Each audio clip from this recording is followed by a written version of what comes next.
Ето 7-те основни симптома на рак на белия дроб. Кашлица, която се влошава или не отминава. Особено внимание заслужава продължителната кашлица, характерна за пушачите.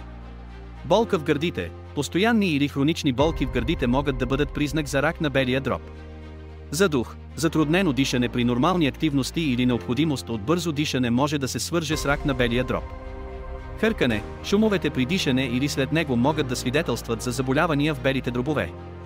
Кръвохрачене. Изкарване на тъмно-червена или ръждива кръв в бялата маса е често срещан признак на рак в по-развити стадии. Постоянна умора. Постоянното чувство на умора без ясна причина или без промени в хранителните навици може да бъде индикация за сериозни здравословни проблеми. Безпричинна загуба на тегло. Намаляване на теглото без промени в апетита може да покаже метаболитни промени или сериозни здравни проблеми като рак. Ако забележите някои от тези симптоми, е важно незабавно да се консултирате с лекар. Ранната диагностика е от съществено значение за успешното лечение и подобряване на прогнозата. Ракът на белия дроб заема първо място сред всички видове рак по отношение на смъртност в света и рискът от неговото развитие се увеличава с възрастта. Той често е асоцииран с пушенето и ако не се диагностицира рано, може да бъде фатален.